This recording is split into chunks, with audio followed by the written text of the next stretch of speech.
What happens during conscious learning? I'm Dr. Karen Caldwell. Please call me Karen. And in this video, I'd actually like to begin by asking you to stop and think about what your model is for how we learn. And you likely have this kind of black box thinking about how we learn, this kind of cloudy, ill-defined way of thinking of these mysterious inner workings of our mind. We're actually pretty quick to think about what the inputs are to this black box, like a book or a lesson. And we can pretty quickly describe the outputs of the learning process within the black box, like how we do on a test or how a student's able to describe something that we just explored together. So the inputs and the outputs are pretty straightforward, but it's pretty mysterious to most of us what's going on in this black box of learning. But by the end of this video, you'll be able to recognize a simple memory model for how we learn, and it's based on decades of research. You will also get a sense for how we can engineer effective learning experiences based on a theory related to how our conscious cognitive effort is spent during learning. And before we get moving, let's just do a quick reminder of your own conscious learning and the advice to be active as you do so. So remove your phone physically, grab a piece of paper to take notes by hand, add drawings to those notes, and finally, as I pose questions, I recommend that you pause and generate your answers either in writing or orally. So let's get started, and we'll begin with how all humans learn. And here we have the iceberg metaphor as well as a depiction of how we learn across the lifespan. We begin, of course, up until about the age of 5, learning subconsciously, below the surface. And that's because we acquire biologically primary knowledge and skills like walking and talking. We were hardwired or born to acquire that knowledge and skills, and we just need to interact in our environments to acquire them. It's not a very conscious endeavor. But by around age 5, our learning becomes more conscious, and we have to think about it more carefully, and it's actually pretty effortful and requires practice. And that's with biologically secondary knowledge we were not primed with or born with already. Also, I want to point out that not all learning happens just in our brains. We can extend our cognition, and indeed we do across the lifespan in 3 different ways. The first way is through embodied cognition, and that's learning within and from our bodies through gesture and movement. Then we have situated cognition, where we learn in spaces and within the space of ideas, and that happens in natural and also built environments. And finally, we learn with and from others through distributed cognitions, and that's in these reciprocal collaborative activities. But that doesn't really help us with how we learn subconsciously. We still haven't really opened up this black box of learning. And importantly, we're going to begin by thinking about agency or control and who really is driving learning when we think about students and teachers. And Herbert Simon, a cognitive scientist, has written that learning results from what the student does and thinks, and only from what the student does and thinks. The teacher can advance learning only by influencing what the student does to learn. So this black box then is what the student is doing and thinking during learning, and teachers and teaching, the whole process of schooling, is about this environment. What is influencing what the student is doing and thinking related to learning? So I'd like you to really stop and think about that. It really does matter what the student is doing and thinking. And the teacher can only influence that by thinking about what the student is doing and thinking as part of that learning process. And herein comes the value of the simple memory model to understand what's going on with the student as they think and do.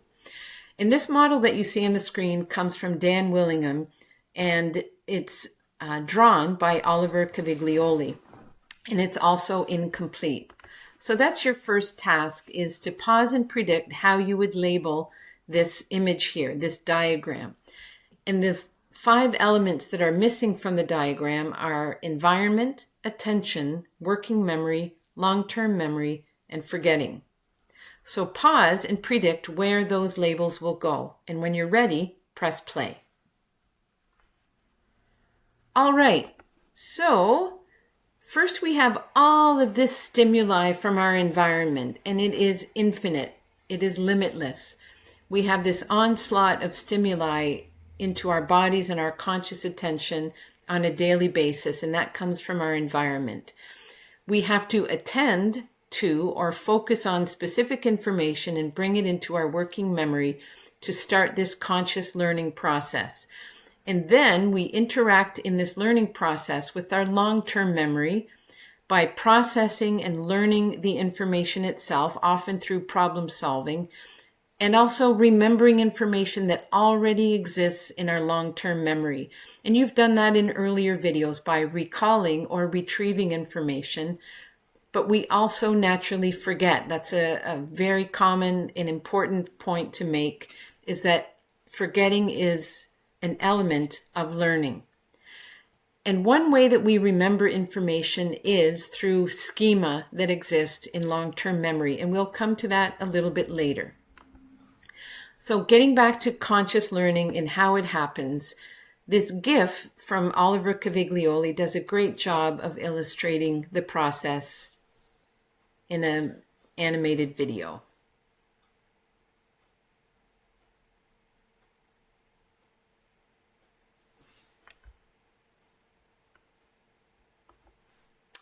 So what did you notice? Let's pause and think about when I asked you about your own model of how learning happens. Did any of this feel natural, or did it resonate with you? What was similar to what you already thought was part of the learning process inside that black box? What did you notice? What also was different? What was surprising or something you didn't expect?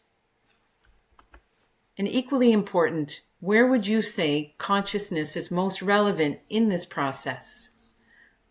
I'm going to share that attention and working memory are those essential elements where consciousness is most relevant.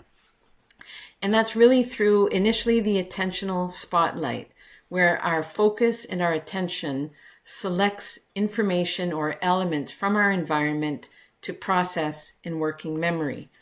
And it's helpful to have a metaphor to think about how learning happens, especially when we think about conscious learning and the relationship between attention and working memory. So have a look at those 3 metaphors that you see on the screen and see which one resonates with you. Is it A, attention is the door and working memory is the building? Or B, working memory is an entire page of text and attention is the search function on a device, like Control F or Command F? Or is it C, attention shines a flashlight into a pitch black environment, illuminating a small number of elements to navigate, and that would be working memory? So take a moment to choose the metaphor that works best for you, and when you're ready, let's move on. All right, you probably won't be surprised that the attentional spotlight in that 3rd metaphor is the best depiction of how attention and working memory are related. And now we want to go a bit deeper. When we think about this interaction between attention and working memory, how many elements can we actually select with our attention to process in working memory? What's most effective in terms of processing these elements during learning? Is it really as small as 2 to 4 elements? Or is it closer to 7 elements, plus or minus 2? Or could it even get up to 10 elements? So take a moment to predict the answer to that. And on the next screen, I am going to play a video. It's actually another animated video that it has no sound. And this comes from Nick Harvey Smith. And in this GIF, you're going to see that working memory is depicted as WM, long-term memory is LTM, And you'll see this interaction between WM and LTM, and you'll also get the answer to this question. So watch the video, which has no sound, and confirm or check your answer.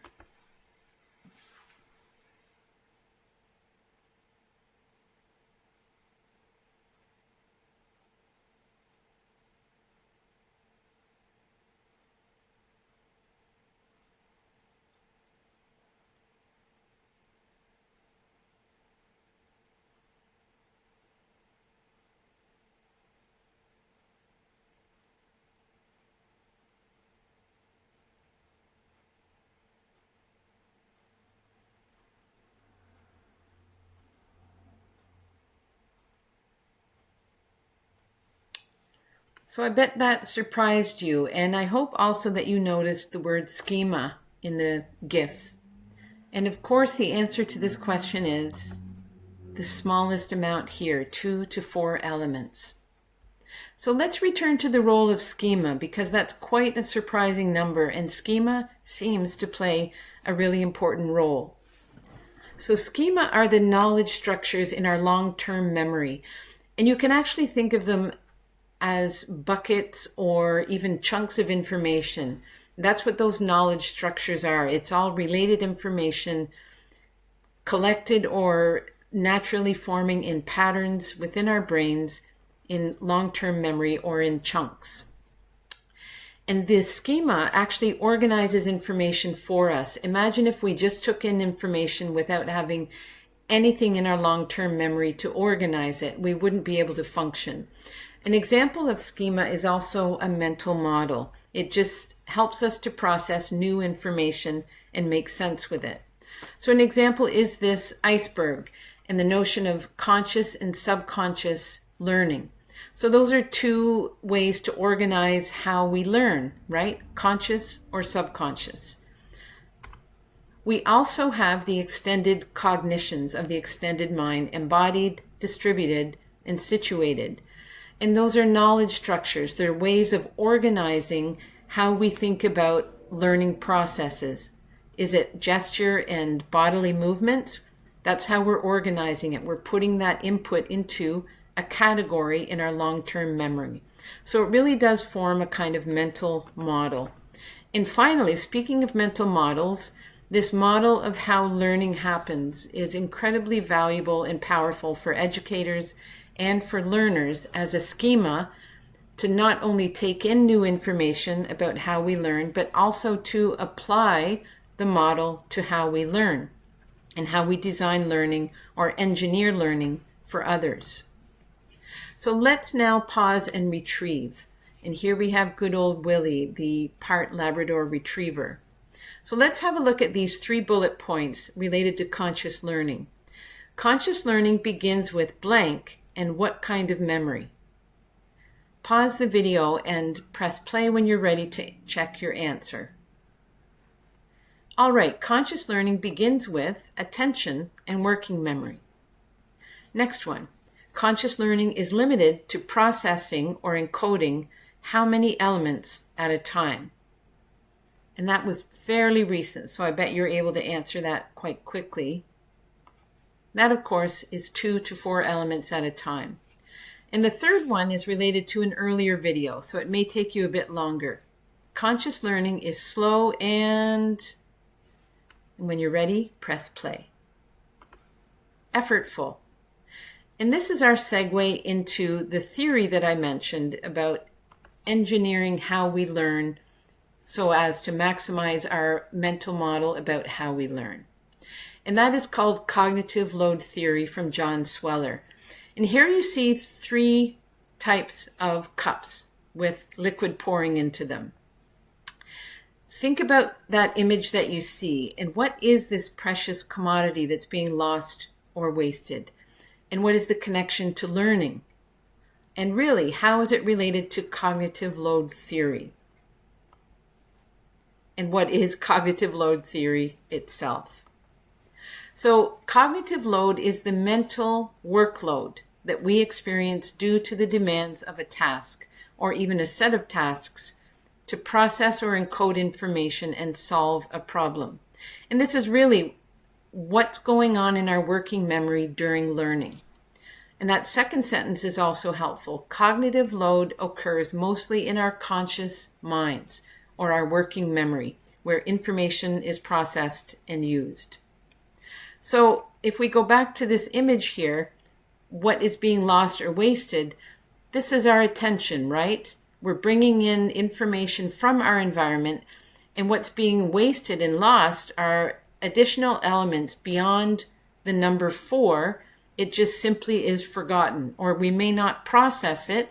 We may not effectively attach it to schema or chunks of information in our long-term memory, and therefore it gets lost or forgotten. So there are 3 types of cognitive load: extraneous, intrinsic, and germane. Germane was an element that was added to the theory in the 1990s, and we are going to not focus on germane today because recent work from Caliuga and Plus help us to understand that we really have the most control over extraneous and intrinsic cognitive load as learners and as instructors.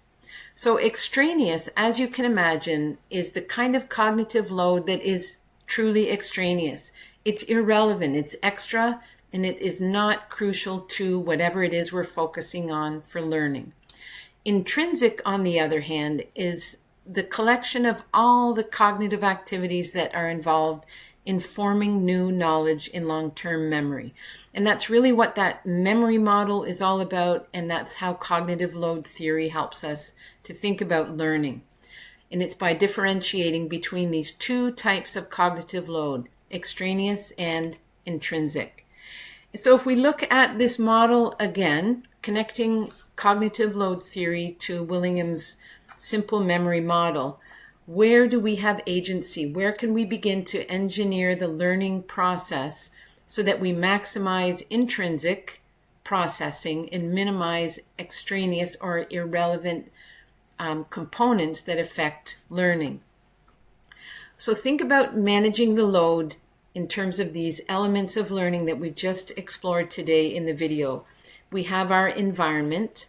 We have elements in the environment that we actively select through our attention and bring into our working memory to process and ideally connect into long-term memory with our schema. So where might we encounter extraneous cognitive load? Where might we have information or elements that are simply irrelevant? And how can we cut those out? So that's something to think about for your own learning, and also if you're a trainer or an educator, for your own teaching. Where in the environment of the learning that you engineer can you eliminate extraneous cognitive load? Equally, thinking about what the learner does and thinks. How can we design learning to maximize intrinsic cognitive load? And that's really anything that we set up for our own learning, any process. We have to think about how can we manage our intrinsic cognitive load regarding the environment, the elements that we bring into our attention, and then how we engage between our working memory and our long-term memory, especially by bringing in schema from our long-term memory. What can we do to maximize this processing? And that's our intrinsic cognitive load, which we will explore as we look at conscious learning across the lifespan and other factors that affect intrinsic cognitive load and that ideally minimize extraneous cognitive load. So cognitive load theory is really, just to recap, the notion that we can only hold and manage a very small amount of information in our conscious minds at any one time. Anything extra is lost. So we really have to be intentional about eliminating anything extraneous and maximizing that small amount of information in our conscious minds. And that means we should design learning experiences that enhance focus and attention.